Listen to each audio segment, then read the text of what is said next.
So the other game I've been playing recently, aside from God of War Ragnarok, is Sonic Frontiers, the one that everybody was waiting to really hear about, and it is something. It is definitely, I've been getting some video game whiplash from this. It's a complicated one. Sonic Frontiers is a lot, and if you know me and how lately with a lot of games I've been kind of wishy-washy, Sonic Frontiers is no different, but I think Sonic Frontiers is kind of like the antithesis, right? Because Sonic fans are built differently. I am not a absolute hardcore Sonic fan, especially not a 3D Sonic fan. I like Generations. I kind of like Heroes. I liked Unleashed. But really, I'm more of a 2D Sonic guy. I think Sonic Mania, I said this in my preview of this game, I think Sonic Mania was like one of the greatest things ever made.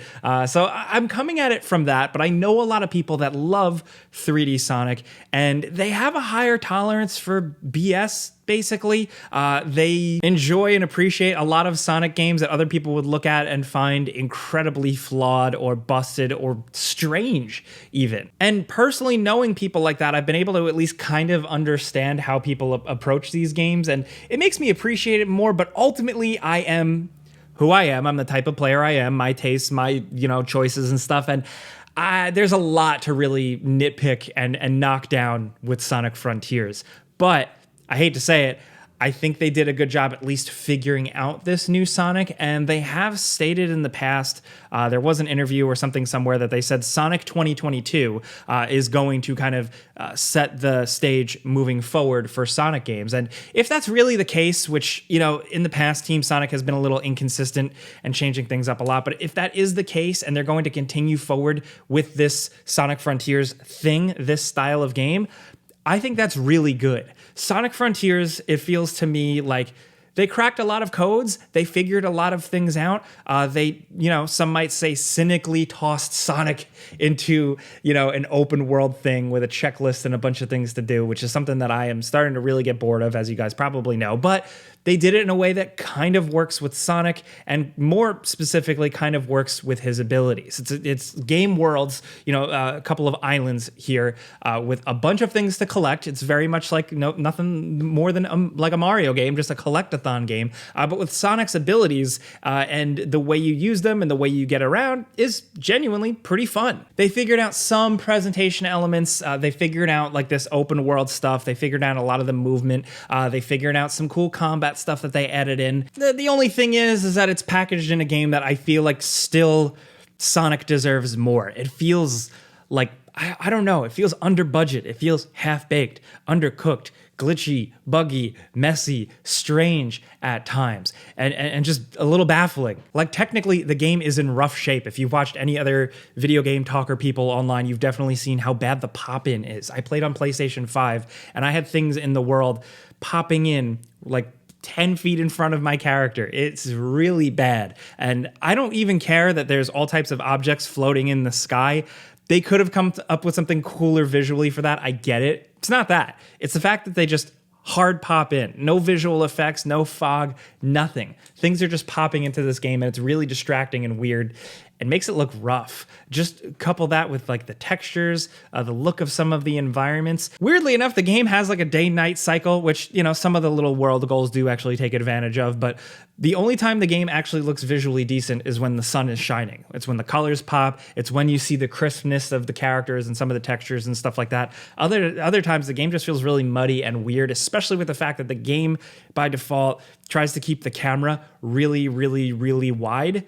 I assume that was to make it kind of give you a sense of exploration and wonder at this big world in front of you and where you can go, but it makes Sonic look like this little dot, and you feel so detached from everything that's going on. Thankfully, the game does have a lot of settings, from control options to speed options to camera options, so you can adjust that stuff, and I definitely recommend it because control-wise, as much as I do think it's fun, you are fighting with it sometimes. It's not always perfect. Sometimes Sonic just blasts way too far ahead. Sometimes platforming and stuff just feels so out of your control and awkward, or the camera will totally screw you over.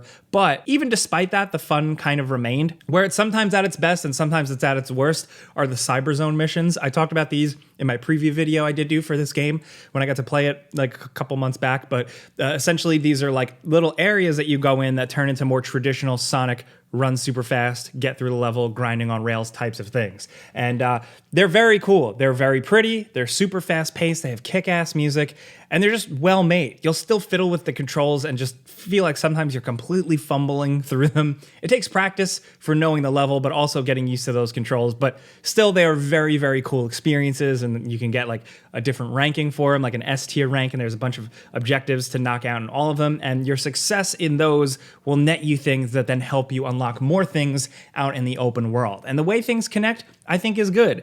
To steal from my comment section from my last Sonic video, it's almost like a Strand type game where you are doing things in the world to then create things in the environment that then allow you to get around easier. The more little quick moment-to-moment things you unlock or do or accomplish in the world activate jump pads, boost pads, rails, endless loop-de-loops and stuff, all for you to get around these islands quicker. And that is actually pretty fun. It's almost like they designed it in a way where the more you put into it, the more fun it is to get around the world. Because when you're boosting on loop-de-loops and doing crazy jumps and flying through the sky, it's pretty fun. That's where the game is absolutely at its most fun, when Sonic is being fast, when he's going really fast. And with how a lot of the open world stuff works too, like the fact that a lot of it is super short, you know, sometimes they're just puzzles for babies, just really, really simple stuff. But a lot of the times it's like kill this one bad guy, or do this little quick environmental puzzle, or just do your Psy-loop spin around something to pop it. And then all of those things just, again, contribute back to the world. So while it is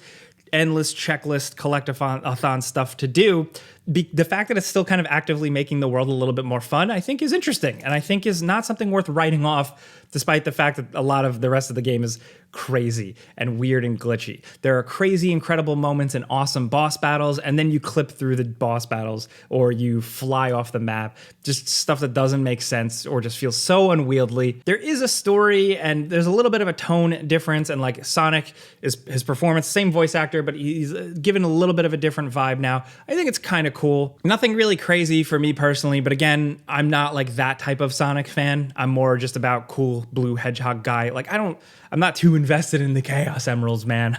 But if you are into that stuff, like the game does give you some cutscenes, a lot of character moments. Like there is stuff there that they really worked on. Basically, you get stranded on this island looking for Chaos Emeralds, and then all of your friends are kind of digitized and trapped, and you have to free them while also kind of dealing with what seems to be a rogue AI. I'm trying not to spoil anything, of course, if you care, but it's whatever. Can you tell how I am here? Like, I'm very wishy-washy with this game. I feel like the Larry David gif, right? Where like I'm like, like it's just like for every good thing, there's a wild, weird, questionable thing. The leveling up works really good. I actually like increasing my speed and stuff, and finding these little guys in the environment to then boost your stats, your speed, your ring capacity, and finding these other things to boost your attack and defense. And the combat is pretty cool. It's again another thing that's kind of messy, and for the bigger enemies, while it's ambitious to have these world-filling enemies, they're a little glitchy and you clip through them, but moment-to-moment enemy encounters are cool, especially as they build. The more abilities you have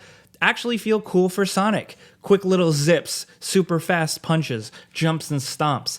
It all works fairly well. Is it Devil May Cry 5? No, but for Sonic, I think it's pretty good. By the end of the second island, roughly, I think you see a lot of the game's tricks, and there you're either going to get bored or you're going to love Sonic enough to really want to see it through.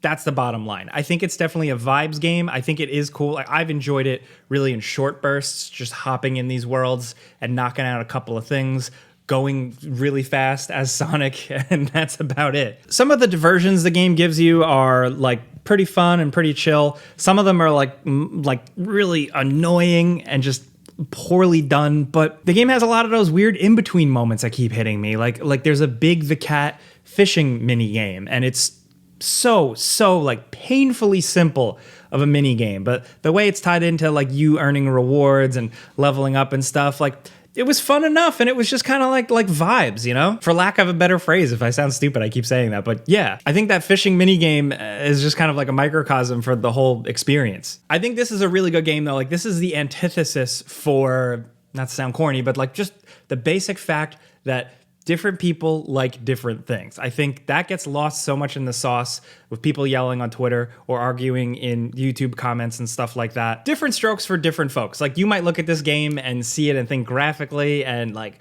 just everything like, ugh, what's going on here? And I do think Sonic still deserves better. But there is some fun here, and I think the diehard Sonic fans, I think if you're watching, if you're one of those, I think ultimately you're going to be pretty happy with this game. And that's how it is, man. People have different tolerances for different stuff. Some people will love something about a game so much that it overshadows other things. It's not always somebody has an agenda or they're like paid by Sega or PlayStation or whoever. That's just how it is. And I do find myself falling kind of on the, it's okay, to be honest. But I think if you get it on sale or if you're interested somewhat, you might have some fun. And if you're just a big Sonic fan, I think you'll dig it. It is certainly fresh enough for sure. I just look at this and think still, especially with all the criticisms, the things that I pointed out, Sonic deserves so much more. And I say that even just as a casual fan. So hardcore fans gotta feel it, right?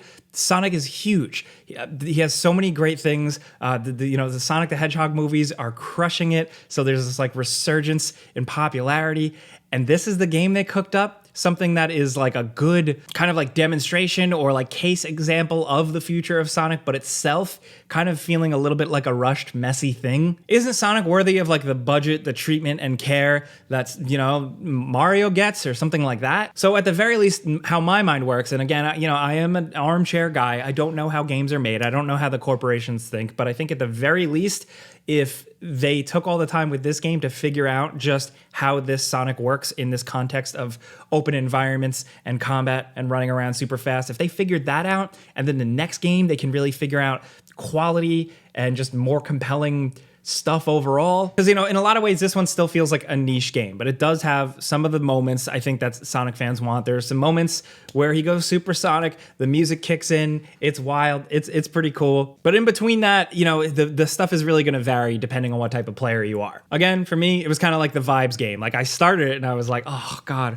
what the fuck is this? But like, maybe it's Stockholm syndrome, but like the more time I spent with it, the more I learned to appreciate it. Really, once you get past that first island, I think the other islands are more interesting. Again, maybe contradicting myself because earlier I said that like you've seen a lot of the tricks about halfway through, but still, if by that point you get the vibe, you get the whole gist of it. And I found myself embracing it more and more. My critical brain says no way, man. No way to a lot of this. But I still can't help but see why some people are gonna like this. Now, if you're playing on Switch, I have seen the Switch version and it is looking rough. So there's that. I mean, it's rough on PS5. So geez, guys. I think it is great that Sonic fans will probably enjoy this. And again, like I said, they're built different. They have more of a tolerance, but I think also expect more, demand more from your favorite mascot or like little guy or something like that. I think Sonic still deserves better than this, but I think it's a good start. I think it is literally like on paper, like this is like a proven, like this is a framework for how Sonic games can be. This is how they can roughly play that whole thing. And I'm excited to see where it goes. Sonic is not going to be the longest game. You can probably cruise through. Again, it's not a long game. Like I said, you might lose steam halfway through, but it's not super long. So I don't know. You might have some fun. Again, it's not something that I'm going to completely bash or trash because that's not what I really do here on this channel. I try and talk about stuff that I like, or at least find an interesting angle to talk to. And I don't think Sonic is like a 1 out of 10 game or even like a disaster of a game. It's just a flawed, weird, quirky, intriguing thing that some people are going to take to. So I can't help but try and dive into why. And after playing it for so long, and maybe it's a little Stockholm syndrome, I can see what the deal is. I think, however, the biggest thing, and I said this in my preview, ultimately is like if you did think, if you're more of a casual Sonic fan and you saw this game when they announced it and you're like, oh, Sonic's getting a traditional open world game. This is going to be like Sonic Breath of the Wild. But you don't really know a lot about Sonic 3D games. I don't think this one's going to blow you away. But again, yeah, I keep talking myself in circles. I think you get how I'm feeling at this point. Check it out if you're interested. It's not like a hard recommend. It's not a hard pass, really. It's definitely a perfect example, though, of why you should always seek out multiple opinions and reviews and sources and on games and watch a bunch of videos, because everybody's coming with a little bit of a different angle, and the reviews for Frontiers are a little all over the place, and it makes sense. But that's where I'm at. Ultimately, still ended up having a little bit more fun than I expected, despite my critical mind saying no. But I want to hear what you guys think. It's dropping like today, probably, when this video comes out. So let me know if you're diving in, if you pre-ordered that shit or whatever you do. Let me know how you're feeling about Sonic. Let me know your experience with the franchise overall. Are you in the middle like me? Are you completely new? Or are you hardcore? I'm happy for the diehard fans. They seem pretty excited about this. So whoever you are, though, let me know what you're thinking. Let's talk Sonic Frontiers. Let me know what you think in the comments. But if you like what I'm trying to do here, just talk about games, talk about stuff I like. Clicking a like button legitimately helps me. So thank you. But that's it. I'm Jake Baldino. Thanks for watching. See you guys next time. Pizza's on me. Subscribe because video games. Wow. That was like 3 outro phrases at once. I gotta like slim that down. Anyway.